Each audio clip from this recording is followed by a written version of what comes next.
Hi, everybody. Welcome to Reading Between the Lines. I'm Sarah, and I have the absolute pleasure of being joined today by author London Clarke. London, how are you? I'm doing well, Sarah. Thank you so much for having me.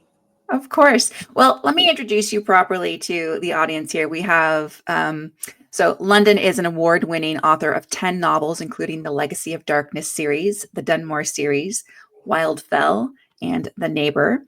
Her books have repeatedly been #1 Amazon category bestsellers in ghost thrillers and vampire suspense. And who doesn't love that? She's also obsessed with vampires and creepy things since a young age. London penned her first book at the age of 6 when her grandfather commissioned a ghost story, and she's been writing ever since.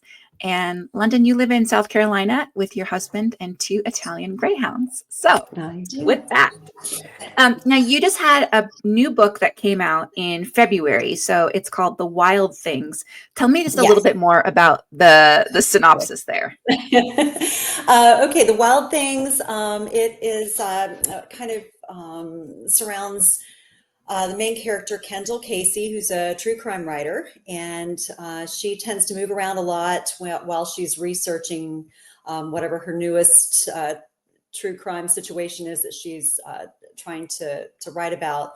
And in this particular case, she ends up in the mountains of North Carolina, joins a an old college friend of hers who has been living there for some time, and she's able to live in his neighborhood. And once there, she meets the neighbors that everyone hates, the Guffs, and the Uh-huh. neighbors that everyone loves, the Robinettes. And the Robinettes tend to have some really interesting parties and do some really interesting things. And everyone kind of gravitates toward them, and they're not even really sure why. But as the story goes along, some very strange things start to happen, and it kind of coincides with the story that Kendall is writing, and Mhm. it gets pretty wild. I'll say that. I haven't finished this book, but I am almost through with it, and I will say that it is completely like it is such a page turner, and it is scary. And I Oh, know that good. it Yeah, sounds good, right? That's the whole point. But honestly, mission accomplished. we've all read like horror novels that are like, really okay, that are not that scary, but this is like makes me feel creeped out when I'm like upstairs and it's dark in the hallway. I'm like, That makes in me my own so house. happy. Um, so yeah, I really am enjoying this very much. So now your novels really delve into like gothic and supernatural themes, and has that seems like it's always been something that's a love for you. But why? Like, tell me more about that. Well, it's really hard for me to say because I just remember as a kid being really into a very old soap opera called Dark Shadows. And my grandmother introduced me to it. And it was one that she had watched. And originally it had come out in the 60s, and they were doing reruns of it. And this was in the 80s. And I just got really, really involved with it as a fourth grader Yeah. and fell in love. Like Barnabas Collins was my first crush, I think. I just came to love the really spooky atmosphere, and the kind of idea of this romantic vampire. So I started really getting into that from a very young age. But then later I started to watch these shows. I got into like a haunting or Yeah. paranormal witness or those kind of things. And I really enjoyed hearing people's stories about things that had happened to them, and with that had a narrative, something that had happened. And I've had a couple of things happen to me personally that were very frightening. Oh Um, wow. yeah, just, nothing like these poor people that were driven out of their Right. houses, but just enough to make me realize, like, this stuff it's real. It's not something to mess around with. So, Oh man. anyway, that's kind of how all that came about. But yeah, and I've always loved reading. a spooky story, scary story. I'm not into the gore and the blood, and I know, Yeah. sometimes people are looking for that in a horror book, and mine are not that. Yeah. But I love to actually like get cold chills when I read something. So I like Hmm. to try to write things that I want to read. I love that. Now, is sorry, with Dark Shadows, they did a movie, right, with Johnny Depp. Is that the same? Okay. It is the same. It's just they kind of boiled it down to a movie version. Yeah. Yes. Okay. But I do remember that I did enjoy that movie a lot. So now I didn't Yes. realize that it was based off of from the 60s, like a kind of like a soap opera type of thing. So I'll have to go Yeah, it's worth I'll have watching. It's I'll it's have it's to fun. investigate. Okay. Now, in your Legacy of Darkness series, settings really play a crucial role. How do you choose or develop the atmospheric locations that you have? Because, um, well, tell me more about that. Okay, well, I think the Legacy of Darkness series, at the time I was living in Virginia, and there are, if you go further out into Southern Virginia, there are some pretty creepy abandoned places out Oh, there. yeah. And so I think it was when my husband and I were looking for a place to live, and I came across some of these houses that were abandoned. And I just thought, wow, that would be a fabulous setting. So I usually try to find something that inspires me in that respect. But I Yeah. mean, old houses set off in remote locations are usually my go-to. I mean, I kind of departed from that a little bit in the Neighborhood Nightmares series, but I love the old, abandoned Gothic setting. Those just, yeah, those are the ones that when I see them in a movie, I Oh, yeah. immediately am inspired. Were you were you a big fan of like Anne Rice growing up, or any of those other writers who wrote about vampires and things like that?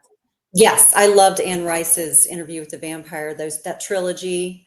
Yeah. I loved it. I think I read it multiple times, and saw the movie many times, and yeah, I loved it. I loved it. I'm definitely anything that's I liked her take on it. I liked her sort of, Yeah. the vampires were these tortured souls, and I'm all about that. Like yeah, tortured souls are my thing. Byronic characters, I love them. Yeah.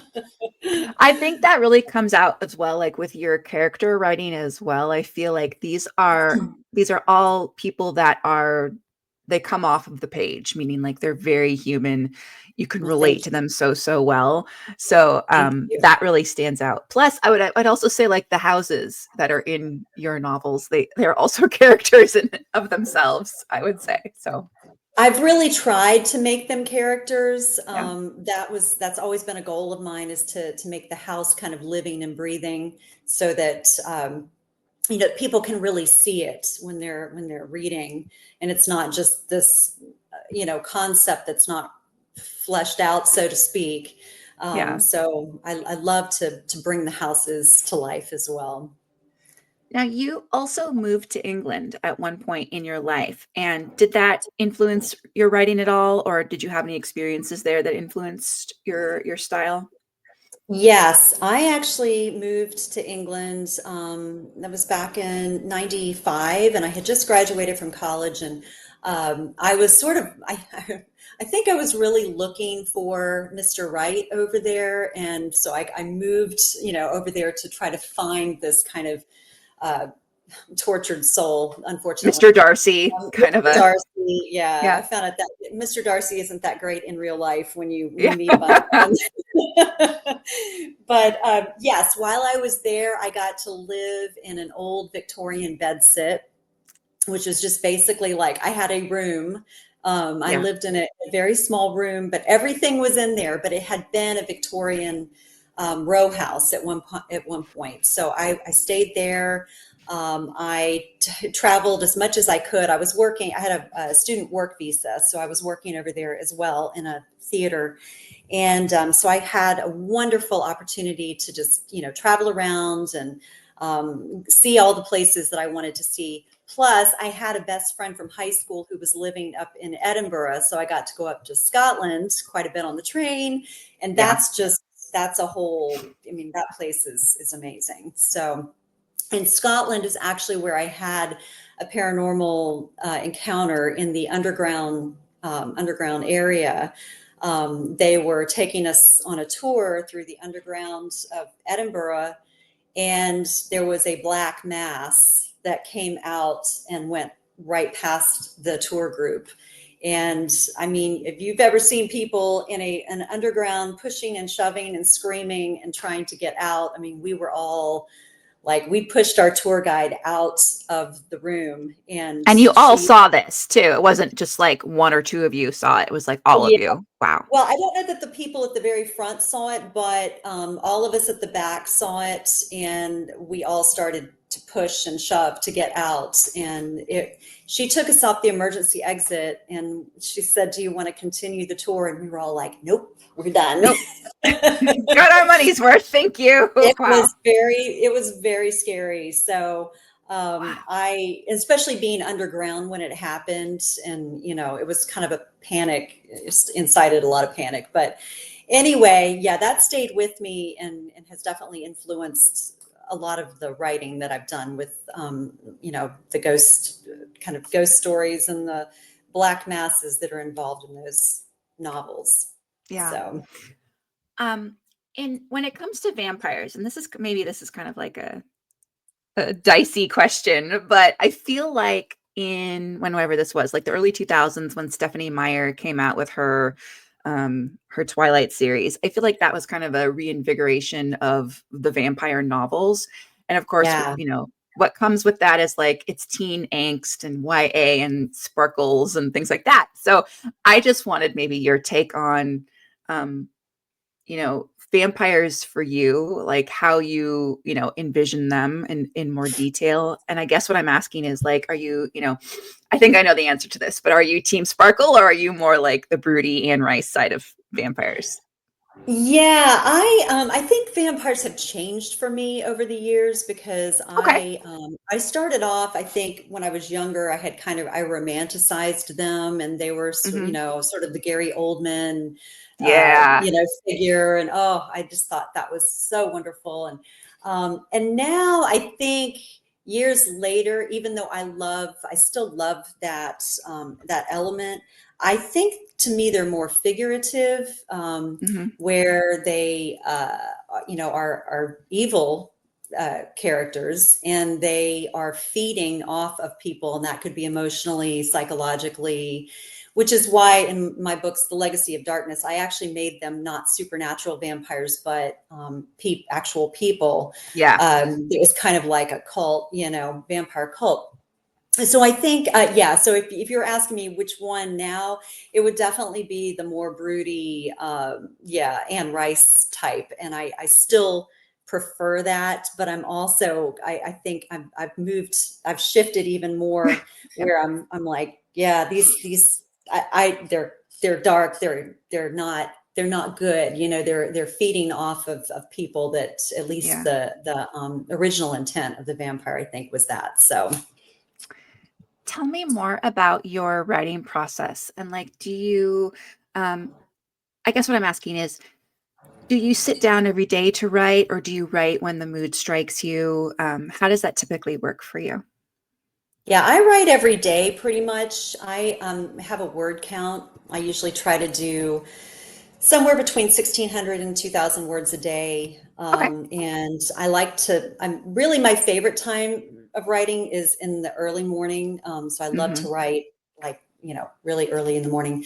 But I also I have a day job. So I'm Yeah. an editor during the day. So I usually try to do really early in the morning, and then I pick up again in the afternoon, and we'll finish it up. But I can usually get my word count in, and yeah, I just like to try to get the plot in place first, and then I Hmm. go back and I'll start trying to piece together anything that needs to happen with the characters, because sometimes I have to go back and really overhaul the characters, because I've spent so much Mm. time on getting the plot in place.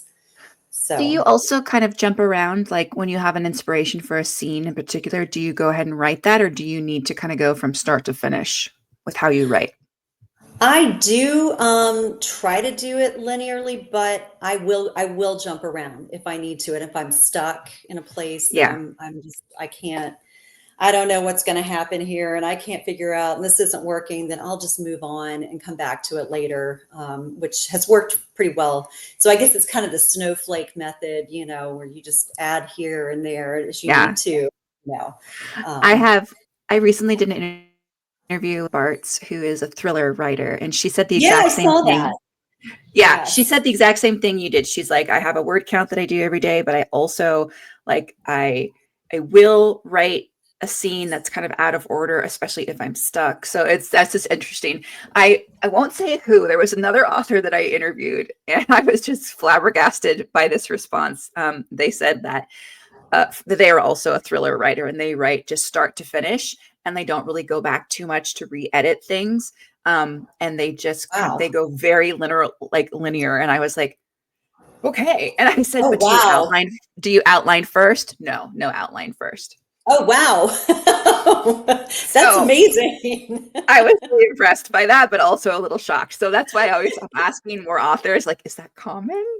Or is Yeah, that no, I'm so okay. constantly going back. I mean, I Yeah. always think it's going to take me like, oh, it's going to take me 3 months to write this book, and it usually takes me like six because it it Yeah. it always takes longer than I think it's going to take because I'm never, I'm always second guessing myself. So until I have beta readers look at it and developmental editor look at it, I don't feel as confident as Yeah. I I do after that. So.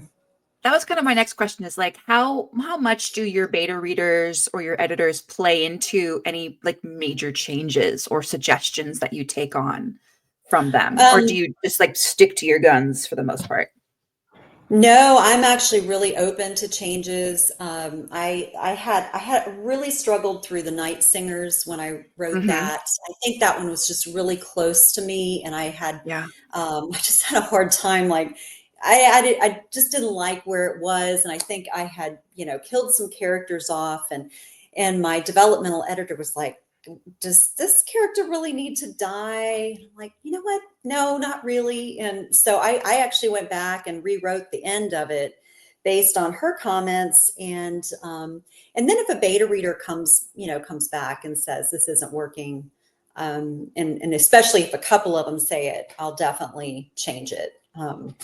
But I have stuck to my guns on some things Yeah. that I thought, no, no, no, that definitely needs to stay the way it is. But yeah, I'm very open to change in books.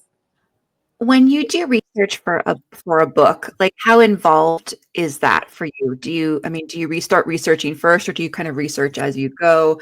And then because I know sometimes there's a little bit of folklore kind of woven in sometimes, and I just wondered about just in general, like what your process is there. I usually research as I go. Yeah, I love to research places. Yeah. So, for as long as they're doable. I mean, at this, I can't just take off to California to go, research a place there, but Yeah. I can drive to Savannah, and Yeah. so those things are doable. So I do places. I like to see them. I like to be there and kind of get a feel for them. But things like, yeah, like you're talking about the folklore, oftentimes they don't come in until near the end where I go, Yeah. why is this happening? Okay, I have to find out why this is happening. And then I start to research, some folklore or some possibilities, or sometimes some people say something to me and I think, oh, wow, that's a fantastic idea. And I'll look that up, um, which was the case for the Night Singers, the sort of Yeah. the ending for that. My husband was the one that brought that up to me because he's into music, and he's just brought something up to me that made me think I need to look into that. And I started watching all these YouTube videos and reading all this stuff, and I learned some really interesting things through Absolutely. research Yeah. that I wouldn't have Now known. in the Neighbor and the Neighborhood Nightmare series, you explore we've talked about like old derelict kind of houses, but we also have like a suburban setting there with that underlying horror. And I have found, that's its own kind of trope, I suppose. But I Hmm. um I think people, at least for me anyway, I also really gravitate toward that kind of setting because it feels to me like it is almost more realistic. Like in Yeah. our everyday life, this could be something that does take place. It makes it, closer to home. And I just wondered like your thoughts about that of like the suburban settings. Yes. So I think with the neighbor, that was one that I think I was watching and reading a lot of Leanne Moriarty type of books, Oh, yeah. domestic thriller. And I was, that was just going on in my head. And I thought, I think I want to write something that's more, like you said, more realistic to people. And I also struggled in The Neighbor. I had a hard time finishing that book. And when I put it out, I love to tell this story because I put it out and I was almost scared to even put my name on it. I thought, this is the worst thing I have ever written, and people are going to hate this book. Because And at the time it was different for you, it was or different for me because okay, I had done the Legacy of Darkness series, which was the vampires and the old right. houses and that kind of stuff. And I don't know, I just felt like I just felt ridiculous to me. But I had some beta readers that responded positively. So I thought, okay, here we go. And I just put it out there. And honestly, I think that book, I have had more response from The Neighbor than just about any book I've ever written. People have contacted me and told me how scary they found it. And I just didn't expect that. I didn't think it was all that scary, honestly. And Yeah. so for some reason, people have resonated with that book, which makes me very happy because in my main character in that book has 4 children, and I Yeah. don't have any children. So I was just kind of like out on a limb, trying to think like a mom. But yeah, that's been a really pleasant surprise for me, that book. But I do enjoy writing in the domestic, like neighborhood genre as Yeah. well. It's fun, and there's so many possibilities because you get all these, wild neighbors or neighbors that are quirky, or, all the Yeah. things that you would have in a regular neighborhood. I think also like, with I don't want to give too much away about wild things, but like, you know, with these type of settings that are more suburban, sometimes there's like, like cult like behavior or cult like energy that is happening. And I wonder about like research there that you did, or was that just kind of inspired, or did you do any like specific research, at least for the wild things about like particular cults or anything? Yes, I'm fascinated by cults. I'm fascinated by them in the same way that I think that vampires fascinate me. And so I did a lot of reading on the Nexium cult, Oh, which okay. was, I have not heard yeah, of that. it was a cult that I can't even remember now where it started, but basically it was a man that kind of started it up with like professional development. He couched it in professional development, and all of these like celebrities and people got involved with it, and it became basically like a sex cult. Um, and there were celebrities that were trying to get out of it and trying to tell their Mm, story and that sort of thing. So it's a fascinating story.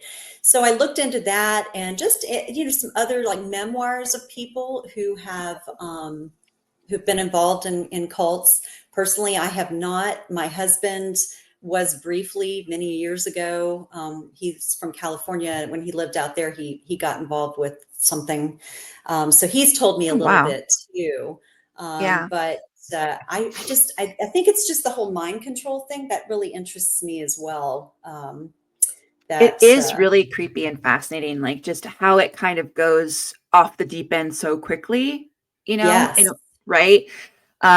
Or kind of you don't realize it's happening until it's happened. It feels yes, like that. In my yes. day job, I work with entrepreneurs and speakers, and some of the people that I have worked with, on, like their storytelling and helping them brand themselves. That's their whole thing, is like their keynote is about how they got out of a cult and survived a cult. And it's always just Wow. so fascinating to hear these stories from people. Yes. Oftentimes they are, of course, extremely religious, and that's like the foundation of how they got involved in the first place. And then we Yes. do a 180 from that. But anyway, just interest. It's always fascinating to learn more about that. Though I haven't like done any research or read books about it myself. But yeah, yeah, creepy There's some stuff there. fascinating memoirs out there about it. Yeah. Very. Um, Mhm. I wanted to ask you a little bit more about like any hints about any upcoming projects you're working on right now. If there's anything you can give us a sneak peek about. Well, I've got a couple different things going on. One of them is I'm going to be doing a collaboration. I don't have liberty to say with whom at the Okay. moment, but another author, I'm going to be doing a collaborative series with them that will have, it's probably going to be more of a mystery series, but it will have a paranormal aspect to it. Oh, I love Um, that. so That's that's going to be something exciting. a little different for me. For sure. And then I'm also, I mean, I'm definitely, I'm not moving away from my scary books. I'm going to keep going with those, and I will definitely have another one of those going by the end of the year. But I currently am working on well, I guess it's women's fiction, really, and it Cool. doesn't have any paranormal, nothing scary, Okay. but it's that's the one I'm working on right now. I wanted to finish, and it's kind of a passion project, and so I have a few of those that I'm thinking of putting out, just as a kind of a slightly different, well, very different genre, and hopefully some of my readers will come with me, and I understand that some of them won't, and that's okay. But there are other people who will gravitate toward that one. But this one is more like a Daisy Jones and the Oh, Six cool. meets One Day. So it's kind of got a That rock sounds star really great. angle. It spans Yeah. over 20 years, and it's a couple that meets in college, and then kind of what happens to them over the next 20 years. And yeah, I think he that goes on sounds the rock star. fantastic. Well, yeah, he goes on to be a rock star, and she thinks she wants to be a nun, but that doesn't happen. So, That's a very diverse path, yes, yes, divergence. That's yes. see, London, that sounds fascinating. So I can't wait. I I'm look so forward to that. glad. I'm so So glad, because it's one of those where you go, I don't know, this is very dangerous, but as I say, I'm not going to stop writing my scary books. So I know not everybody will resonate with that, but that's okay. exactly. All right. And so this is kind of a silly question. This is my last question for you, and then we'll wrap it up. I wanted to ask if you could sit down and have tea with any writer, living or dead, who would it be and why? Oh gosh, I know anyone? this is Oh like terrible to put you wow. on the spot. I know. Um, you know, I really love Mark Edwards, and he's a British Okay. writer. Yeah. He writes thrillers, and he just seems like such a cool guy. And I love his books, and I would love to sit down and have tea with him. He is just, yeah, he just seems like he's great. I love it. I think that's fantastic. Okay. Well, with that, I want to thank you for your time today. This was really great. I Thank you. encourage I encourage everyone listening, especially because London has a lot to offer, whether that's more of like a suburban setting or more ghosts or more vampire. There's it's she's these books are so good. Oh, They're like, for thanks. me, they're fast paced in that like I need to get through this because I need to know what's happening. So I'm constantly flipping pages. But I also just appreciate how much um again, atmosphere. I do love that so much. Like how much atmosphere you put into every single book. You can really feel like you are in that sense of, and you can understand the sense of place. So I love that about your style. So, Thanks so and then much. of course, where can people find you? They can find you on Instagram and on your website. And Yeah, would I'm you say on those? yeah, Instagram, and I'm on Facebook. I'm on X, and I have a website that's londonclarke.com. I So, will link to all of those. And okay. with that, thank you so much. Oh, I forgot to tell you my little anecdote. I meant to say, Oh like, yeah. this is for anyone else who's listening. If you follow London on Instagram, it's fun to see some of like the Gothic posts that she has up there. And she had one recently that was like garden decor that's kind of gothy, which I really enjoyed. And Yes. that's one of my fantasies. This will never, I can't imagine this will ever happen, but I would love to have like a Gothic garden where it's just all like dark black flowers, or very close to dark black flowers, and nothing big, but just something kind of Victorian but creepy. It'd be so Yes. fun. I would So love that anyway, too. If I'm a black thumb, and same. everything I can't. dies. I can't grow Same. anything. But Same. if I could, I totally would. And Kat Von D actually has a whole her garden is like that. She's got That's black right. tulips. She's got an amazing goth garden. So I highly recommend, checking her out because I she's just need to she's be that rich and have a goth I garden know. is really like what this comes down to, because I can't do it myself. So, but So anyway, true. well, if I ever get this, I will invite you. You'll be the first person to come Thank have tea with you. me I will in my come. goth garden. So, all right, London, thank you so much. This was a pleasure. Thank you, Sarah.